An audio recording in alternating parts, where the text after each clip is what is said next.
ನಾಡಿನ ಎಲ್ಲ ಸಾಹಿತ್ಯಾಭಿಮಾನಿಗಳಿಗೂ ನನ್ನ ಅಭಿಮಾನಿಗಳು ವಂದಿಸುತ್ತಾ, ಈಗ ಪರಿಸರದ ದಿನಾಚರಣೆ ಅಂಗವಾಗಿ ಕೆಲವು ಕವನ ವಾಚನ.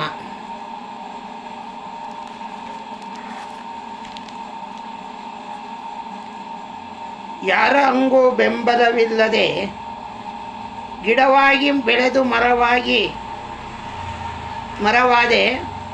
ಮರವಾಗಿ ನೀ ಫಲಗಳನ್ನು ಕೊಡುವಂತಾದೆ. ರುಚಿಯಾದ ಫಲಗಳನ್ನು ಕೊಟ್ಟು ಜನರನ್ನು ನೀ ತೃಪ್ತಿಪಡಿಸಿದೆ. ಅಲ್ಲಿ ನೆರೆದಿದ್ದ ಜನರಿಗೆ ತಂಪಾದ ಗಾಳಿಯನ್ನು ನೀ ತಂದೆ. ಬಿಸಿಲಲ್ಲಿ ಬಂದ ಜನರ ದಾಹ ತೀರಿಸಿದೆ. ಮಳೆಯಲ್ಲಿ ಮಿಂದು ಬಂದ ಜನರಿಗೆ ನೀ ನೆರಳಾದೆ. ನಿನ್ನ ಹಸಿರು ಬಣ್ಣದ ಸುಂದರ ಸೌಂದರ್ಯವನ್ನು ಕಂಡ ಜನರನ್ನು ಬೆಚ್ಚಿ ಬೀಳಿಸಿದೆ. ನಿನ್ನೆಯ ರೆಂಬೆ ಕೊಂಬೆಗಳ ಮೇಲೆ ಕುಣಿದು ಜಿಗಿದು ಉಯ್ಯಾಲೆ ಜೋಕಾಲೆ ಆಡುವ ಮಕ್ಕಳಿಗೆ ಸಂತಸ ತಂದೆ. ನಿನ್ನ ರೆಂಬೆ ಕೊಂಬೆಗಳ ಮೇಲೆ ಕುಣಿದು ಜಗಿದು ಉಯ್ಯಾಲೆ ಜೋಕಾಲೆ ಆಡುವ ಮಕ್ಕಳಿಗೆ ಸಂತಸ ತಂದೆ. ದಿನಗಳು ಉರುಳಿದಂತೆ ಈ ನಿನ್ನ ಸುಂದರವಾದ ಬಾಳಿಗೆ ನಿನ್ನ ಸೌಂದರ್ಯಕ್ಕೆ ಕೊಡಲಿ ಬಿದ್ದಿವೆ. ನಿನ್ನ ಸೌಂದರ್ಯವೋ ಇಲ್ಲದಂತಾಗಿದೆ. ನಿನ್ನೆಯ ಒಂದೊಂದು ರೆಂಬೆ ಕೊಂಬೆಗಳನ್ನು ಕಳೆದುಕೊಳ್ಳುತ್ತಾ ಬಂದೆ.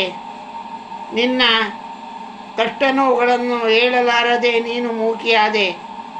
ಆಗ ಅಲ್ಲಿ ನಿನ್ನನ್ನು ಹೇಳುವರು ಕೇಳುವರು ಯಾರೇ ಇಲ್ಲದೆ ನಿಶ್ಶಬ್ದವಾದೆ.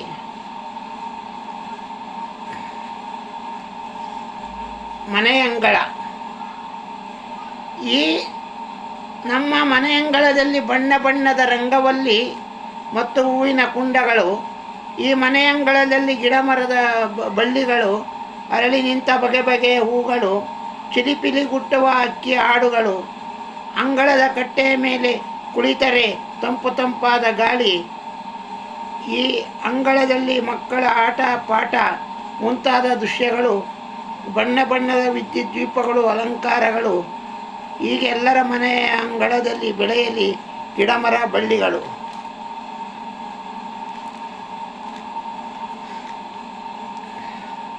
ಚಂದ್ರವಳ್ಳಿ ಬೆಟ್ಟ. ದುರ್ಗದ ಬೆಟ್ಟ ಕಲ್ಲುಗಳ ಪ್ರಕೃತಿ ಸೌಂದರ್ಯ. ಆಹಾ, ಎಷ್ಟು ಅಂದ ಚಂದ ಆ ಚಂದ್ರವಳ್ಳಿಯ ಸೌಂದರ್ಯ. ಈ ಚಂದ್ರವಳ್ಳಿಯ ಕೆರೆಯಲ್ಲಿ ಮಿಂದು ಆಡಲು ಅದೆಷ್ಟು ಸಂತೋಷ. ಇಲ್ಲಿ ಸುತ್ತಮುತ್ತ ಬೆಳೆದಿರುವ ಗಿಡ ಮರ ಬಳ್ಳಿಗಳ ಅಂದ ಚಂದ. ಇಲ್ಲಿ ಬೀಸುವ ತಂಪಾದ ಗಾಳಿಯ ಸವೆಯುವ ಆನಂದ. ಹಚ್ಚ ಹಸಿರಾಗಿ ಬೆಳೆದ ಹುಲ್ಲಿನ ಹಾಸಿಗೆಯಂತಹ ಈ ಮೆತ್ತನೆಯ ಈ ಭೂಮಿ. ಇಲ್ಲಿ ಕುಳಿತು ಕಾಲ ಕಳೆಯಲು ಎಷ್ಟು ಚಂದ. ಎಷ್ಟೆಂದು ವರ್ಣಿಸಲು ಈ ಚಂದವಳ್ಳಿಯ ಅಂದ ಚಂದ. ಆಹಾ, ಎಂಥ ವಿಸ್ಮಯ.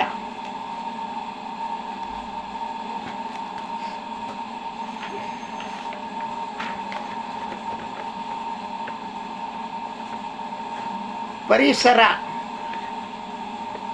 ಸ್ವಚ್ಛತೆ ಸೌಂದರ್ಯದಿಂದ ವಿಜೃಂಭಿಸಲಿ ನಮ್ಮ ನಾಡ ಪರಿಸರ.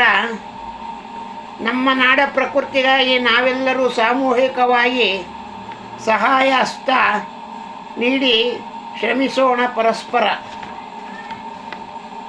ಬನ್ನಿ ನಾವೆಲ್ಲರೂ ಕೂಡಿ ನಮ್ಮ ಮನೆಯ ಅಂಗಳದಲ್ಲಿ ಸಹಸ್ರಾರು ಸಸಿಗಳ ನೆಟ್ಟು ಅವು ಗಿಡ ಮರ ಬಳ್ಳಿಗಾಗಿ ಬೆಳೆಯೋ ತನಕ ನೀರು ಗೊಬ್ಬರ ಹಾಕಿ ಪೋಷಿಸಿ ಬೆಳೆಯೋಣ.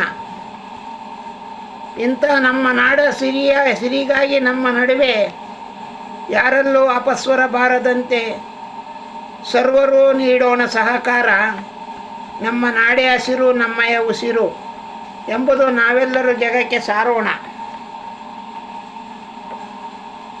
ವನಗಳಲ್ಲಿ ಹಳ್ಳ ಕೊಳ್ಳಗಳಲ್ಲಿ ತುಂಬಿ ಹರಿದು ಭವಿಷ್ಯತ್ ಕಾಲಕ್ಕೂ ನಮ್ಮ ನಾಡ ಪರಿಸರ ಹಚ್ಚ ಹಸಿರಾಗಿ ಚಿರಸ್ಥಾಯಿಯಾಗಿ ಉಳಿದು ಪ್ರಾಣಿ ಪಕ್ಷಿಗಳ ಸಂಕುಲಗಳು ವೃದ್ಧಿಸಲೆಂದು ಪ್ರಕೃತಿಯ ಮಾತೆಯಲ್ಲಿ ಸ್ಮರಿಸೋಣ. ಚಿಲಿಪಿಲಿಗುಟ್ಟುವ ಹಕ್ಕಿಗಳ ಇಂಚರ ಕಾಕಾ ಎಂದು ಕೂಗುವ ಕಾಗೆಗಳ ಹಿಂಡು, ಕುಹು ಕುಹು ಎಂದು ಕೋಗಿಲೆ ಕಂಠದಿಂದ ಹೊರಹೊಮ್ಮುವ ಸುಮಧುರ ಸ್ವರವ ಆಲಿಸುತ್ತಾ ಮನ ತಂಪಾಗಿಸಿಕೊಳ್ಳೋಣ. ಜೈಂಕಾರಗೈಯೋಣ. ಗೈಯುವ ಗಜಗಳ ಜಿಗಿಜಿಗಿದು ಓಡುವ ಜಿಂಕೆಗಳು, ಹುಲಿ, ವನದ ರಾಜ ಸಿಂಹ, ರಂಗುರಂಗಿನ ಗರಿಯ ಬಿಚ್ಚಿ ನರ್ತಿಸುವ ನವಿಲುಗಳು ನೃತ್ಯವನ್ನು ಕಣ್ತುಂಬಿಸಿ ಹರ್ಷದಿಂದ ಕಾಲಹರಣ ಮಾಡೋಣ.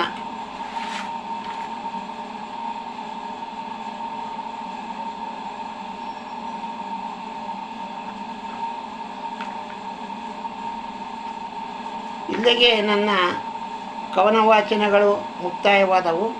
ಎಲ್ಲರಿಗೂ ವಂದಿಸುತ್ತಾ ನಮ್ಮ ಈ ವೀಣಾಪಾಣಿ ಚಾನಲನ್ನು ತಾವುಗಳು ಯಶಸ್ವಿಗೊಳಿಸಬೇಕೆಂದು ಹಾಗೂ ನನ್ನ ಈ ಒಂದು ಸಾಧನೆಗೆ ತಮ್ಮ ಆಶೀರ್ವಾದ ಇರಲೆಂದು ಕೇಳಿಕೊಳ್ಳುತ್ತಾ ಈ ಕವನ ವಾಚನವನ್ನು ಮುಕ್ತಾಯ ಮಾಡುತ್ತಿದ್ದೇನೆ. ಎಲ್ಲರಿಗೂ ವಂದನೆಗಳು.